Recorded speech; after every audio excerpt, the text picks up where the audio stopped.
Assalamualaikum warahmatullahi wabarakatuh. Waalaikumsalam warahmatullahi wabarakatuh. Bismillahirrahmanirrahim. Alhamdulillahirabbil alamin. Wa bihi nasta'inu ala umuri dunya waddin. Asyhadu an la ilaha illallah wahdahu la syarikalah wa asyhadu anna Muhammadan abduhu wa rasuluh. Allahumma shalli ala Muhammadin wa ala alihi wa sahbihi ajma'in. Amma ba'd. Para pemirsa kajian online Cibitung rahimakumullah. Alhamdulillah pada hari ini di awal bulan Dzulqa'dah 1441 Hijriah kita bisa bertemu lagi dengan kajian online Cibitung yang diselenggarakan oleh pimpinan cabang Muhammadiyah Cibitung bersama pemuda Muhammadiyah Cibitung. Pada episode yang keempat kali ini, insya Allah kajian akan disampaikan oleh Ustadz Isa Abdullah, Sarjana Teologi Islam, dengan tema amalan-amalan utama di bulan suci Dzulqa'dah. Hadir juga pada hari ini tamu kita di sebelah kiri, paling kiri, Ustadz Dr. Andes Abdudin Robani MPD. Beliau adalah Direktur Muhammadiyah Boarding Life School atau MBLS 1, yaitu pesantren Muhammadiyah tingkat SMP dan SMA yang berlokasi di Setu, Kabupaten Bekasi. Baiklah, kita sapa dulu kebenarannya. Assalamualaikum Ustadz, apa kabar? Alhamdulillah. Mudah-mudahan para pemirsa pada hari ini juga dalam kondisi yang sehat. Selanjutnya, marilah kita buka kajian pada hari ini dengan membaca basmalah. Bismillahirrahmanirrahim. Selanjutnya akan disampaikan kata pengantar oleh Ustadz Dr. Andes Abdudin Robani MPD sebagai Direktur MBLS 1 untuk menjelaskan tentang MBLS 1 apa dan yang sedang dikerjakan dan akan dikerjakan oleh MBLS 1. Monggo Ustaz.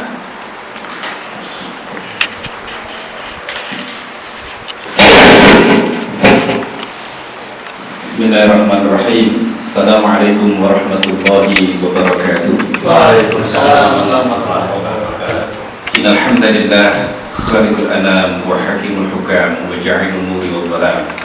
Asyhadu an la ilaha illallah wahdahu la syarika lah wa asyhadu anna Muhammadan 'abduhu wa rasuluhu la nabiyya ba'dah. Faqad qala Allah ta'ala fi kitabil karim, a'udzu billahi minasy syaithanir rajim. Kuntum khaira ummah ukhrijat lin-nas ta'muruna bil ma'ruf wa tanhauna 'anil munkar wa tu'minuna billah. Pemirsa kajian online Cibitung yang sama-sama mengharap ridha Allah Subhanahu wa taala. Alhamdulillah pada kesempatan hari ini kita bisa bersilaturahim walaupun lewat online bersama pimpinan cabang Muhammadiyah Cibitung dan pemuda Muhammadiyah Cibitung. Kalau kita bicara tentang Muhammadiyah, baik di anggaran dasar, anggaran rumah tangga, kemudian matan keyakinan cita-cita hidup Muhammadiyah atau sering disingkat MKCH Muhammadiyah. Muhammadiyah itu adalah gerakan Islam dan dakwah amar ma'ruf nahi munkar. Harakatul dakwah, gerakan dakwah. Kalau kita bicara tentang gerakan, maka seluruh komponen yang terlibat di dalamnya adalah seorang muharrik, seorang penggerak. Ini mentalitas ini yang harus kita bangun setiap saat, bahwasanya mental kita ini adalah mental muharrik yang tidak tidur, tidak diam, tetapi selalu berpikir, bergerak, bekerja untuk dakwah amar ma'ruf nahi munkar. Sebagaimana firman Allah Subhanahu wa taala, kuntum khaira ummah ukhrijat lin-nas ta'muruna bil ma'ruf wa tanhauna 'anil munkar wa tu'minuna billah. Kalian sebaik-baik umat, kata Allah Subhanahu wa taala, yang dilahirkan di tengah-tengah manusia. Ta'muruna bil ma'ruf, disebabkan kalian menyeru kepada yang ma'ruf, wa tanhauna 'anil munkar, dan kalian mencegah dari yang mungkar, wa tu'minuna billah, dan kalian beriman kepada Allah Subhanahu wa taala. Hadirin yang dimuliakan Allah Subhanahu wa taala, maka ada 4 pilar Muhammadiyah yang menjadi perhatian, menjadi concern daripada Muhammadiyah, dan ini mestinya kita di tingkat PCM ya, juga PCPM Cibitung ini selalu berpikir 4 pilar yang harus menjadi perhatian kita. Pilar utama adalah pilar dakwah. Mari kita berpikir bagaimana dakwah Muhammadiyah, ya, dakwah Muhammadiyah. Ya, Muhammadiyah menisbatkan nama kepada Muhammad, artinya pengikut Rasulullah SAW, pengikut Muhammad SAW. Bagaimana kita berpikir, ya, bekerja, beramal, berjuang sebagaimana yang dicontohkan oleh Rasulullah Muhammad SAW. Pilar dakwah ini menjadi perhatian kita. Kalau hari ini mungkin belum maksimal, mari kita sama-sama berpikir, ya, merencanakan, menguatkan program-program dakwah. Yang kedua, pilar pendidikan. Muhammadiyah luar biasa, diakui tidak hanya di dalam negeri tapi di luar negeri. Organisasi yang mempunyai perguruan tinggi terbanyak, 170 kurang lebih perguruan tinggi. Belum ribuan sekolah madrasah, ratusan ribu. Nah, ini prestasi yang luar biasa. Karena apa? Untuk kepentingan dakwah. Yang ketiga, rumah sakit atau kesehatan. Yang keempat, ekonomi yang juga menjadi pilar yang harus kita perhatikan. Alhamdulillah malam hari ini saya diundang, kapasitas saya sebagai Direktur Muhammadiyah Boarding Lab School MBLS Bekasi. Perlu kami jelaskan bahwasanya MBLS Muhammadiyah Boarding Lab School tahun ini berarti 1 tahun berjalan, mempunyai program rintisan yang disebut Ma'had Tahfidzul Quran. Lama pendidikan 6 tahun, lulus SD sampai kemudian SMA 6 tahun. Targetnya apa? Mereka para santri, outputnya nanti, lulusannya nanti harus mempunyai hafalan 30 juz. Kemudian mereka harus menguasai bahasa Arab dan bahasa Inggris aktif. Ini bagian daripada upaya kaderisasi untuk kemudian mereka nanti terlibat di dalam gerakan dakwah amar ma'ruf nahi munkar. Alhamdulillah dalam perjalanan 1 tahun ini, ya, dukungan masyarakat sudah kelihatan pelan-pelan, dan insya Allah sekarang lagi mempunyai proyek ingin membangun, ya, lantai 2, insya Allah ada 6 lokal, dibutuhkan anggaran sekitar 1,2 M. Ya, mohon doa seluruh jamaah, ya, mudah-mudahan dimudahkan Allah Subhanahu Wa Taala. Bersama dengan itu insya Allah juga akan membangun masjid, dan insya Allah juga lokal-lokal kita lagi ada komunikasi intens dengan muslimin dari Timur Tengah di Tambun Utara. Juga insya Allah akan kita bebaskan asrama, ya, asrama yang selama ini dipakai oleh santri ini ngontrak, insya Allah akan kita bebaskan. Permintaan dari yang punya tanah 1,5 M. Mohon dukungannya, mudah-mudahan ini sebagai titik awal, ya, untuk kita bisa melahirkan kader-kader dakwah sebagaimana anggaran dasar, anggaran rumah tangga Muhammadiyah, matan keyakinan dan cita-cita hidup Muhammadiyah, bahwasanya Muhammadiyah adalah gerakan Islam dan dakwah amar ma'ruf nahi munkar. Mungkin ini yang dapat saya sampaikan. Mudah-mudahan kita dalam Muhammadiyah ini betul-betul berusaha sekuat tenaga terlibat sebagai muharibud dakwah, sebagai aktivis dakwah, penggerak dakwah, bukan sekedar pengikut, apalagi para pengurus. Alhamdulillah, saya pikir cukup. Terima kasih. Mohon maaf bila ada kesalahan kurangnya. Assalamualaikum warahmatullahi wabarakatuh. Syukur Ustaz, mudah-mudahan MBLS tetap maju dan sukses. Amin, amin, amin. Amin ya rabbal alamin. Selanjutnya langsung saja kita mulai kajian pada hari ini yang akan disampaikan oleh Ustaz Isabullah. Waktu itu silakan. Assalamualaikum warahmatullahi wabarakatuh. Waalaikumsalam warahmatullahi wabarakatuh. Alhamdulillah wassalatu wassalamu ala Rasulillah wa ala alihi wa sahbihi wa man wala. Alhamdulillah ala kulli hal. Pemirsa kajian online Cibitung yang dimuliakan Allah Subhanahu wa taala. Alhamdulillah di kesempatan malam hari ini kita berada di bulan suci Dzulqa'dah dalam keadaan sehat walafiat di tengah-tengah wabah yang sedang mengganas, di tengah-tengah wabah yang masih terus berkembang, di tengah wabah yang masih belum mereda. Kita semuanya diberikan oleh Allah Subhanahu wa taala rasa tenang, gitu ya.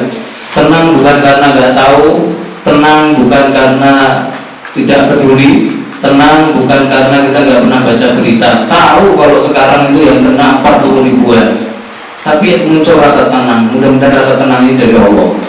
Karena dalam Al-Quran Allah Subhanahu wa taala berkali-kali menyampaikan wa anzalas sakinata. Allah itu menurunkan rasa tenang di hati orang-orang mukmin. Ya, insya Allah orang mukmin yang merasa tenang di tengah-tengah wabah seperti ini, mukmin yang punya tawakal dan juga sudah berikhtiar maksimal. Mudah-mudahan juga bagi kita yang tenang itu pertanda bahwa amal-amal kita sudah siap, sehingga kalau seandainya mati kapanpun kita tidak takut dan justru kita semakin bahagia. Kata Imam As-Suyuti, orang mukmin itu mati itu bahagia. Kenapa? Kharaja min dhiqid dunya ila sa'atil akhirah. Karena orang mukmin itu kalau mati dia keluar dari sempitnya dunia menuju alam yang sangat luas. Kalau di rumah punya rumah tipe 21, kalau udah mati, kalau amal solehnya banyak, kuburannya bisa bukan hanya tipe 36, bukan tipe 72, tapi tipenya seluas langit dan bumi. Pernah Pak bayangin punya rumah seluas itu? Itu mau melipar-melipar, mau meliding-liding itu bisa. Kalau di rumah barangkali kan mentok-mentok. Kita semuanya bagi orang mukmin kalau meninggal dunia sebuah kebahagiaan. Nah, alhamdulillah kita semuanya di kondisi yang hari ini sebenarnya sangat-sangat tidak normal. Kalau kemarin Ramadan itu yang kena masih angka 3.000, sekarang 30.000. Artinya sekarang harusnya lebih serem, lebih mengerikan. Tapi perasaan kita sepertinya sudah semakin siap, psikologi kita sudah semakin kuat. Akhirnya kita bisa menjalani hari-hari seperti ini. Makanya saya beberapa teman saya lihat di Jogja, mereka Muhammadiyah membuat beberapa seminar dengan judul New Reality, bukan New Normal. Kenapa disebut New Reality? Karena memang nyatanya ini adalah kenyataan baru yang harus kita hadapi dan kita lewati. Belum normal, ini kenyataan baru. Kita hidup harus bersama wabah, harus berhati-hati, dan kita harus selalu mawas diri, menjaga keselamatan. Insyaallah. Ikhwati billah, pemirsa kajian online Cibitung yang dirahmati Allah Subhanahu wa taala. Di kesempatan malam hari ini kita akan membahas tentang amalan-amalan utama di bulan suci, karena kita sudah masuk di bulan suci Dzulqa'dah. Istilah bulan suci ini harusnya menjadi salah satu istilah penting yang diingat-ingat oleh umat Islam. Mengingat orang Indonesia tahunya bulan suci itu adalah bulan Ramadan, padahal bulan suci itu hanya ada 4. Kalau Ramadan itu Syahrul Mubarak, bulan penuh berkah. Kalau bulan suci itu hanya ada 4. Sebagaimana ayat Al-Quran surat At-Taubah ayat 36. Inna iddatas syuhuri indallahi 12 syahran fi kitabillah yawma khalaqas samawati wal arda minha arba'atun hurum dzalika ad-dinul qayyim. Inna iddatas syuhur, sesungguhnya jumlah bulan dalam setahun ada 12. Kemudian ada 4 bulan suci. Itulah agama yang benar. Jadi agama yang benar meyakini bahwa setahun ada 12 bulan dan ada 4 bulan itu bulan suci, bukan bulan biasa tapi bulan istimewa. Nah, kemudian yang selanjutnya di dalam hadis riwayat Imam Bukhari, Rasulullah SAW bersabda, "Inna zamana qad istadara." waktu terus berputar. Kayaumin, ya, kahayatihi, sebagaimana yang sudah Allah tetapkan, ya, bahwasanya 1 tahun itu ada 12 bulan.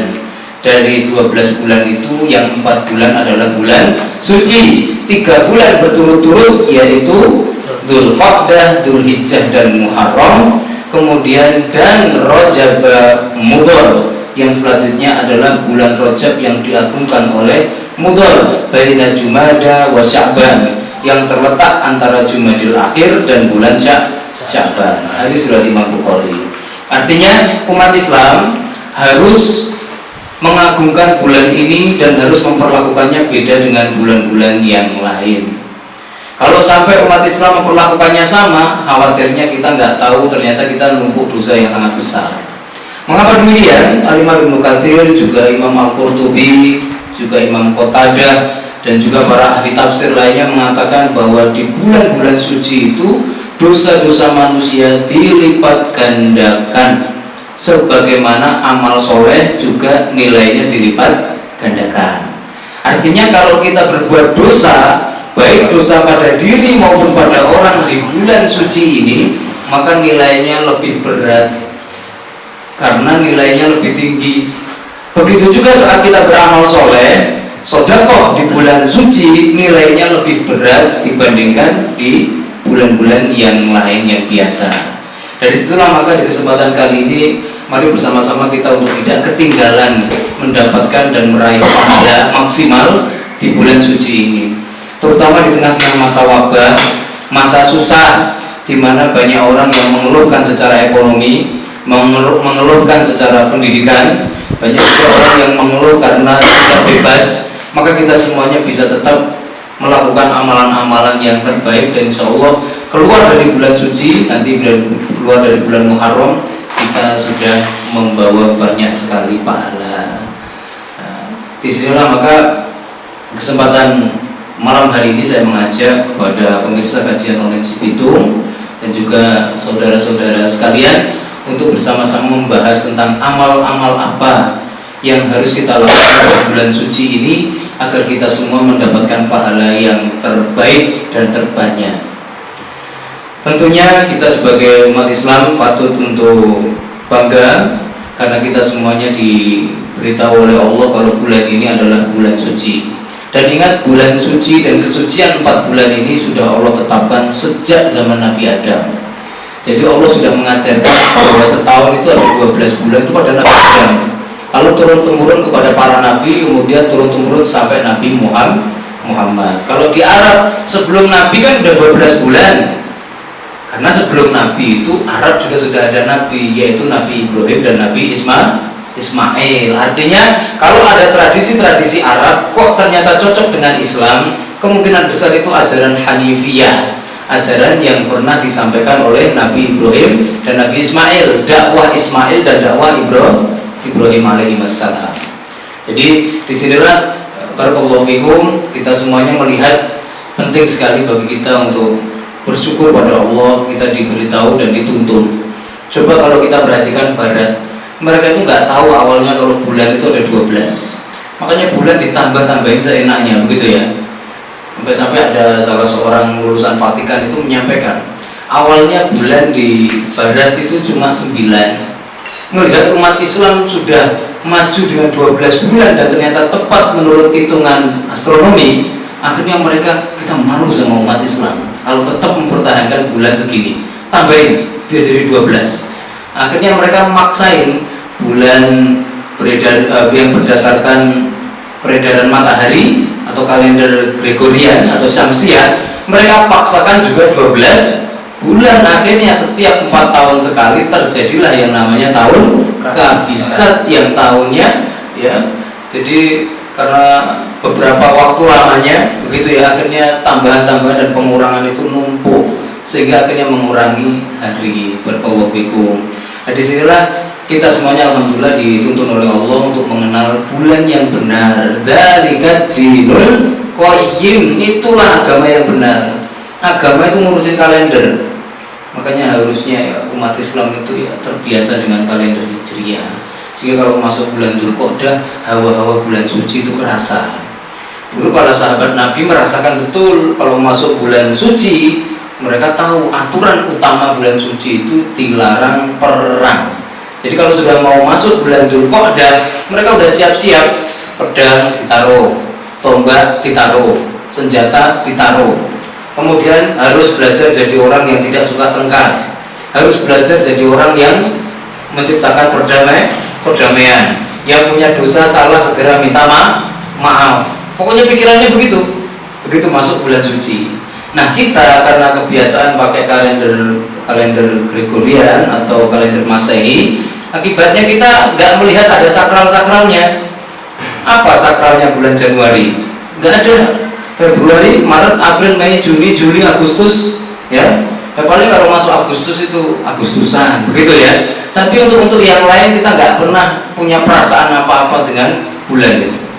Ya, disinilah mungkin kita semuanya perlu untuk menguatkan tekad untuk kembali ke Islam yang kafah, biar segala-galanya, hawa-hawanya pun ikutan Islami, debu-debunya ikutan Islami, udaranya pun ikutan Islami. Kemanapun kita pergi, bangunannya pun juga bangunan Islami, jalan rayanya pun jalan raya yang Islami, dan segala-galanya jalan yang Islami.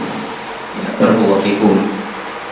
Ada beberapa amalan yang diamalkan oleh salafus soleh selama bulan suci, karena mereka ingin memperbanyak porsi ibadah. Jadi intinya itu sebenarnya kaidahnya seperti ini: mengisi bulan suci itu adalah memperbanyak porsi ibadah dan mengurangi porsi dosa. Kalau nggak bisa menghilangkan, ini sebenarnya cuma untuk rinciannya. Yang pertama, kalau bulan suci diperintahkan bagi kita untuk banyak-banyak berpuasa, karena puasa itu ibadah yang paling besar pahalanya, ibadah yang paling istimewa di sisi Allah. Ya, sudah pernah mendengar hadisnya ya, bahwasanya puasa itu adalah ibadah antara kita dan Allah saja, tidak seperti sholat dan tidak seperti ibadah-ibadah yang lain. Maka ini ibadah paling istimewa. Disinilah Imam Nawawi dalam kitabnya Al-Majmu' beliau menyampaikan, menurut pendapat mazhab Syafi'i dan juga teman-teman kami yang lain ahli fikih, maka disunahkan untuk puasa di bulan suci yang 4, ya, di bulan Dzulqa'dah, kemudian bulan Dzulhijjah, Muharram, dan juga bulan Rajab. Jadi kalau bisa, ini agenda kita padatkan puasa. Nah, puasa yang paling bagus, yang paling padat itu puasa Daud. Kalau seandainya nggak bisa, Senin, Kamis. Kalau seandainya nggak bisa juga 3, ya, paling tidak 3 hari setiap bulan. Kalau mampu 3 hari berturut-turut, 13, 14, 15 Hijriah tentunya ya. Kemudian kalau seandainya juga masih juga belum mampu, maka ganti cari ibadah yang lain. Jadi ini mumpung bulan suci, perbanyaklah untuk berpuasa karena nilai pahalanya berat. Ya, Allah akan ngasih harga tinggi ya amal-amal yang kita lakukan. Kemudian yang kedua, barakallahu fikum, amalan yang mungkin bisa dan juga harusnya kita prioritaskan juga, yaitu sholat malam. Ya, sholat wajib insya Allah kita semuanya kan sudah melaksanakan. Ya, tinggal kita perbaiki mekanismenya, pelaksanaannya. Yang kedua, kita berusaha untuk menambah dengan ibadah-ibadah sunnah. Di antaranya adalah sholat malam. Ya, seperti kisahkan oleh Sufyan Ats-Tsauri dan juga para salaf yang lain, mereka kalau sudah masuk bulan suci kebanyakan malamnya melek. Nah, ini sebenarnya kita juga harus membiasakan masyarakat untuk sholat semalaman. Ya, diadakan acara-acara bagaimana biar orang ibadah semalaman. Ya, tujuannya untuk apa? Ini kita memasuki bulan penuh dengan kebaikan, keberkahan. Jangan sampai bulan ini lewat kita biasa-biasa aja. Ya, nggak menghargai, ya, sama sekali tidak menghargai bulan mulia. Kemudian pemirsa kajian online Cibitung yang dimuliakan Allah, yang selanjutnya amalan yang juga harus menjadi untuk sholat malam ini bertipe-tipe. Yang paling bagus tengah malam. Loh, bukannya sepertiga malam. Sepertiga itu paling bagus munajat, bukan sholat ya. Jadi sepertiga itu bagusnya begini, ya Allah, ya Rabbi, masalah hidupku begitu banyak persoalan agamaku juga masih belum baik, yaitu sepertiga malam. Untuk sholat, itu sholat yang paling bagus kata Rasulullah, jauh filail, di tengah malam. Ya, jadi kalau seandainya bisa sholat malam itu tengah malam. Ya, kemudian kalau seandainya tengah malam belum bisa bangun, baik kalau seperti itu kita bisa menjalankan sholat mungkin lewat tengah malam. Kalau nggak bisa juga kita tambahin lagi menjelang subuh dan seterusnya. Kemudian orang yang menghidupkan malam itu juga bertingkat-tingkat, kata Ibnu Qudamah. Ada yang menghidupkan sepenuh malam, ada yang menghidupkan setengah malam, sepertiga malam, seperempat malam, seperlima malam, seperenam malam. Yang penting harus menghidupkan malam walaupun hanya sebentar. Kalau seandainya mentok malam nggak bisa bangun karena besok harus kerja dan lain-lain, baiklah sholat witir sebelum tidur. Ya, sholat witir saya juga nggak kuat gimana? Sholat witir itu boleh 1 rakaat, tapi saya gampang capek. Kalau gampang capek, sholat sunnah itu juga boleh dengan duduk. Sholatul qaid nisfu sholatul qaim. Sholatnya orang yang duduk pahalanya setengah. Pokoknya sebenarnya nggak ada alasan. Kita harus melakukan yang namanya sholat malam.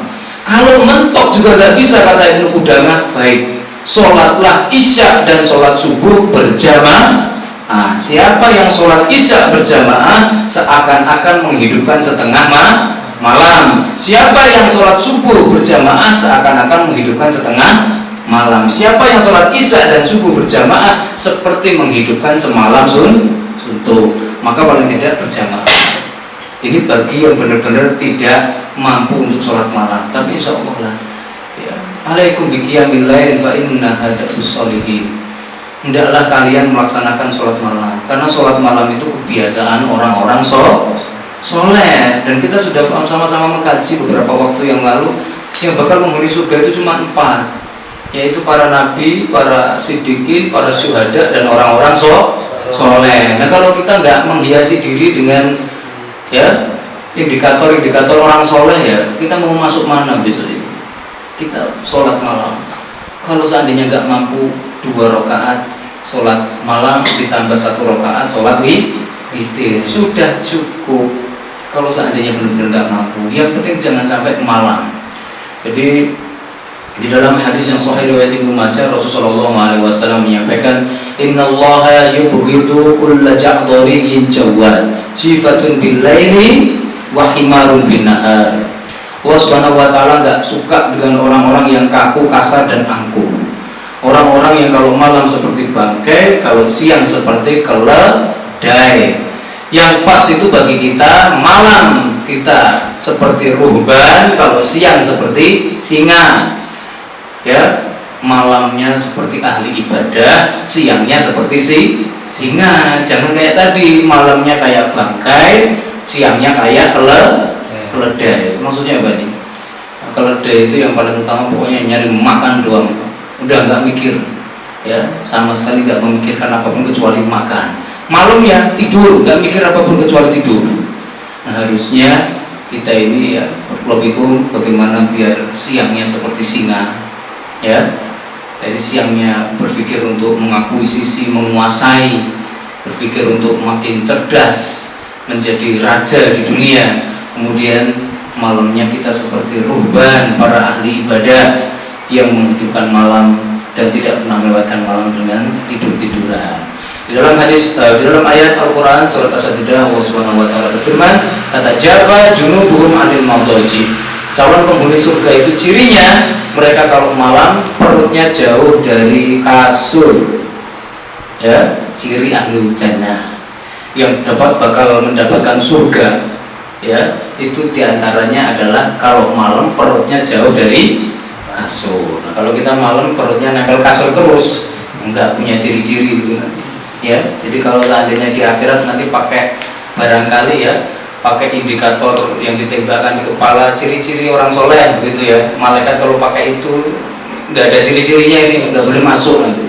Ya, jadi kita tingkatkan porsi amal kita di bulan Dzulqa'dah ini. Yang kedua, ya amalan yang juga setelah puasa kemudian sholat malam yang selanjutnya adalah tilawatul Quran. Ya, kita perbanyak untuk membaca Al-Quran, Ya kalau seandainya mampu ya khatam Quran tiap bulan itu paling bagus. Tapi kalau seandainya nggak mampu, baiklah kita ganti amal-amal baca Quran yang lain. Ya kalau seandainya nggak mampu, bacalah tiap hari ayat-ayat yang nggak pernah ditinggalkan oleh Rasulullah. Surat apa yang tidak pernah ditinggalkan oleh Rasulullah? Surat As-Sajdah. Kemudian selanjutnya adalah surat Al-Waqi'ah. Paling tidak tiap malam surat Al-Waqi'ah sama As-Sajdah sama Tabarakalladzi biyadihil mulk. Tabarakalladzi biyadihil mulk. Surat Al-Mulk. Paling tidak 3 ini ya, jangan sampai kita tinggalkan. Kalau seandainya nggak bisa baca Quran full 30 juz, tiap hari Jumatnya jangan lupa di bulan suci ini juga untuk menyelesaikan surat Al-Kahfi. Jangan sampai kehilangan keutamaan. Barakallahu fikum. Kalau keutamaan membaca surat Al-Mulk, saya yakin sudah pada paham, yaitu Rasulullah SAW bersabda, Inna fil Qur'ani suratun, sesungguhnya dalam Al-Quran terdapat satu surat, syafaat li sahibiha hatta adkhalal jannah, ya, yang memberi syafaat kepada yang membacanya hingga akhirnya yang membaca itu sampai masuk surga. Jadi ada satu surat yang besok mati-matian membela orang yang pernah baca. Bahkan kalau dia punya salah pun sampai akhirnya dibelain sampai masuk surga. Surat apa itu? Tabarakalladzi biyadihil mulk. Kemudian yang kedua, kalau surat As-Sajdah, dalam hadis yang sahih juga ya, disebutkan bahwasanya Rasulullah SAW tidak akan tidur sebelum menyelesaikan ya surat Alif Lam Mim As-Sajdah. Kemudian untuk surat Al-Waqi'ah, saya yakin fungsinya luar biasa, sudah pada paham, yaitu mencegah kemiskinan. Orang yang sering baca ini saya yakin gak bakal jatuh miskin. Pokoknya hidupnya kaya dia, seperti itu. Perasaannya selalu kaya, bahagia. Mentalnya mental orang kaya. Loh, mental orang kaya sama miskin ini kan beda ya. Ini penting ya. Mentalnya pengusaha sama penjual itu beda. Nah, untuk orang-orang yang sering baca Al-Waqi'ah, nanti mentalnya Allah kuatkan sehingga tidak seperti mentalnya orang miskin. Ya, man qara'a surat Al-Waqi'ah, surat Al-Waqi'ah, siapa yang membaca surat Al-Waqi'ah, lam tusibhu faqatun abada, tidak akan pernah tertimpa yang namanya kemiskinan. Kita ini yang paling butuh itu sebenarnya gini loh.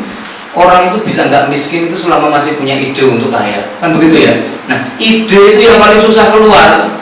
Makanya kadang kita itu mikir, ya, misalkan ya, saya minta maaf bukan promosi, ada beberapa toko yang jualan minuman itu yang sekarang lagi rame, pokoknya di mana-mana ada tulisannya itu, ya, toko minuman yang kekinian.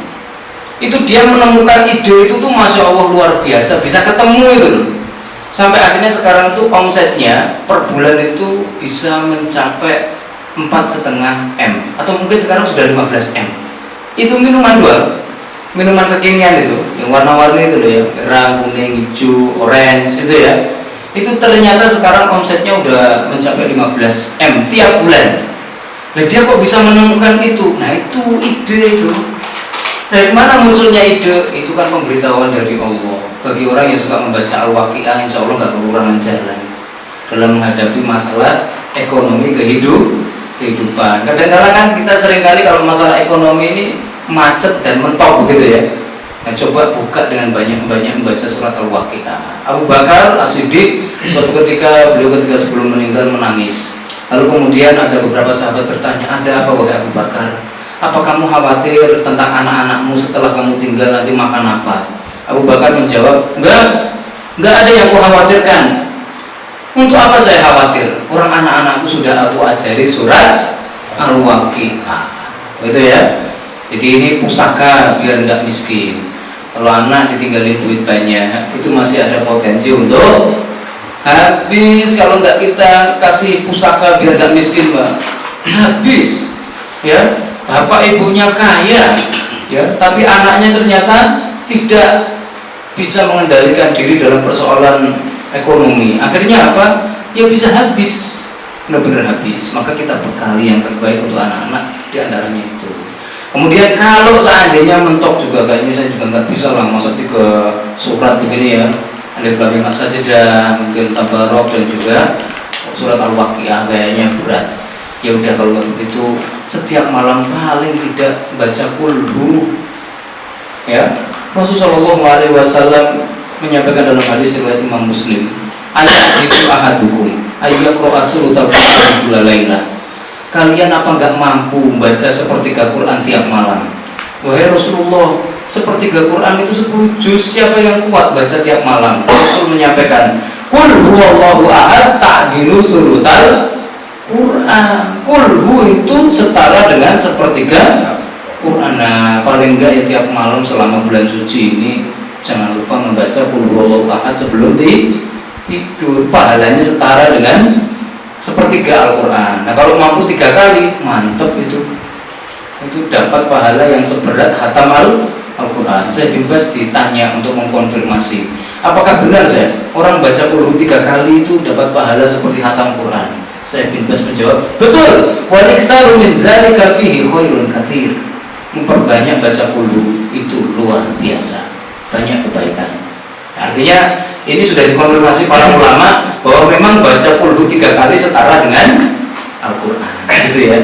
Kemudian yang selanjutnya amalan yang bisa kita tambahin di bulan suci ini biar kita punya banyak bekal nanti saat kita sudah meninggal dunia, yaitu sedekah. Sedekah bagi yang punya harta ya pakai harta, tapi kalau nggak punya harta maka bisa bersedekah dengan senyuman, bisa bersedekah dengan nasihat, bisa bersedekah dengan membantu, bisa bersedekah dengan jalan ke masjid, bisa bersedekah dengan datang ke rumah saudara kita untuk bicara akhirat. Itu semuanya nilainya sedekah. Atau bisa membaca tahmid, tahlil, takbir, itu juga nilainya sedekah. Atau juga bisa berbuat kebaikan yang lain, memisahkan 2 orang yang bertengkar dan lain-lain, itu juga termasuk sedekah. Tapi kalau mampu sedekah menggunakan uang. Saya yakinlah kalau untuk kelas kita ini setiap bulan kalau ngeluarin 10.000 nggak berat. Ya, apalagi ada embel-embelnya untuk akhirat. Saya yakin lebih enteng. Ya. Jadi di sini Ibnu Qudamah Al-Maqdisi dulu sampai menyampaikan, kalau sampai ada orang pelit, itu pasti imannya nggak beres.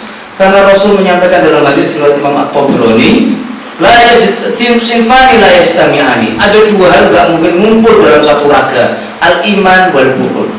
Iman sama pelit ini nggak bisa ngumpul. Kalau ada orang beriman pelit, imannya bohong.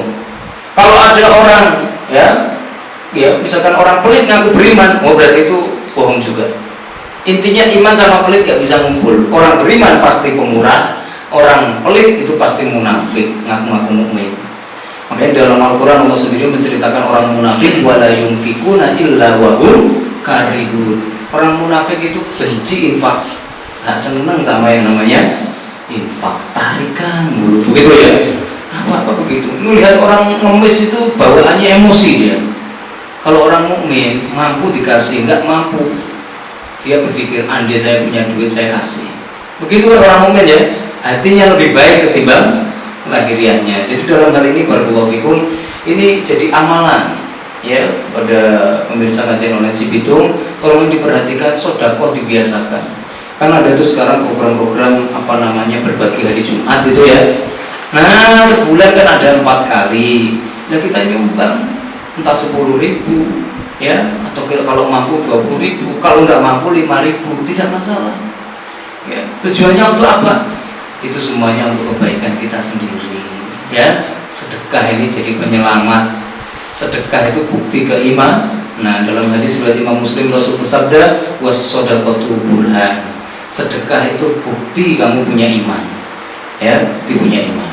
Kemudian yang terakhir, pemirsa kajian online Cibitung yang dimuliakan Allah, amalan yang harus kita tambah porsinya di bulan suci ini adalah menciptakan kedamaian, menyambung hubungan dan memperbaiki hubungan sesama muslim. Bagaimana caranya? Kalau kita pernah tengkar sama orang, kalau bisa bermaaf-maafan. Kalau seandainya kita mampu juga aja, yang punya WA, yang punya apa, karena itu masuk di bulan suci, saya minta maaf kepada teman-teman, saudara-saudara, kolega-kolega saya, kalau saya pernah menyakiti entah dengan lisan maupun perbuatan. Di bulan suci ini insya Allah waktunya kita semuanya untuk berubah menjadi lebih baik. Intinya begitu. Karena bulan suci ini amalan yang paling utama adalah untuk mengadakan perbaikan dan perdamaian. Dan ingat, memperbaiki hubungan yang rusak, ya terutama sekali hubungan sama orang tua. Jangan sampai sama orang tuanya ya tidak baik. Kita ini mau jadi apa kalau sama orang tua nggak baik? Walaupun orang tua kita musyrik sekalipun, kita tetap diperintahkan untuk berbuat baik, begitu loh ya. Jadi jangan sampai nggak baik sama orang tua, apalagi di bulan suci. Dosanya berlipat-lipat. Pastikan bulan suci hubungan kita membaik. Tapi orang tua saya begini dan begitu, sebagai anak ngalah untuk kebaikan itu bukan merupakan aib, justru itu merupakan adab. Silakan ya. Jadi anak harus berusaha untuk menjalin hubungan. Yang kedua dengan saudara-saudara. Seringkali dalam keluarga itu kadang terjadi cekcok, pertengkaran gara-gara masalah sepele, remeh, nggak penting, masalah merasa tidak adil, masalah warisan yang mungkin berbeda, masalah pemberian yang beda dan lain-lain. Maka kita perbaiki dengan cara minta maaf ya. Kemudian tapi yang salah dia. Nah begitu lagi, itu setan kadang pinternya begitu ya. Orang yang dia yang mulai, dia yang jadi masalah. Kita sebagai manusia minta maaf itu bukan aib, apalagi kalau kita nggak salah. Masya Allah. Nah dia nanti tambah makin berlagak seperti itu. Itu biar urusan dia sama Allah. Kita ini diperintahkan untuk nyelamatin diri sendiri untuk dia, biar Allah nanti yang ngatur, biar Allah nanti yang memberikan balasan. Makanya Imam Ibnu Qayyim menyampaikan, Allah itu nyuruh kamu jadi baik, nyuruh kamu masuk surga, nyuruh kamu agar selamat. Pada hari kiamat kamu dimintai pertanggungjawaban. Maka sekarang nggak usah mikirin orang. Jangan sampai kita ini dibawa baper oleh orang. Jangan sampai kita kemakan hati oleh orang. Biarin orang ya orang. Untuk kita urusannya nanti sendiri-sendiri di hadapan Allah. Nah, kemudian ya, di sini nih untuk poin yang terakhir ini sebenarnya bulan yang paling bagus bagi kita untuk bermaaf-maafan dan menjalin hubungan. Bagi kita yang punya kemampuan untuk saling memberi hadiah, ini saatnya untuk juga memberi hadiah. Hadiah kan insya Allah akan memperbaiki hubungan ya. Orang tengkar aja begitu dikirimin hadiah langsung lumayan, begitu ya ibaratnya. Maka dalam hal ini apapun yang bisa memperbaiki hubungan itu amal utama. Dalam hadis Ibnu Majah, Rasulullah SAW pernah ditanya, ya Rasulullah, ya ayyul a'mali afdol, amalan apakah yang paling utama? Dalam redaksi yang lain Rasul sendiri yang bertanya, ala ukhbirukum bi afdhala min siyamin wa zakatin wa hajjin, maukah kalian aku beritahu ada amal yang lebih besar pahalanya ketimbang sholat, puasa, haji dan sedekah? Maka kemudian Rasul menjawab, islahul dzatil bayyin, memperbaiki dan merawat hubungan. Saatnya rekonsiliasi, saatnya kita untuk ya kembali memperbaiki hubungan-hubungan yang rusak, entah karena apa sajalah. Hubungan bisa rusak karena masalah agama, bisa juga masalah duniawi. Allah alam bisawab. Baik, mungkin demikian, mudah-mudahan bermanfaat. Insyaallah kita jumpa lagi di kajian online yang selanjutnya. Mudah-mudahan Allah selalu menjaga kita. Allahu khairul hafidho wa huwa arhamur rahimin. Akhiru da'wana alhamdulillahirabbil alamin. Assalamualaikum warahmatullahi wabarakatuh.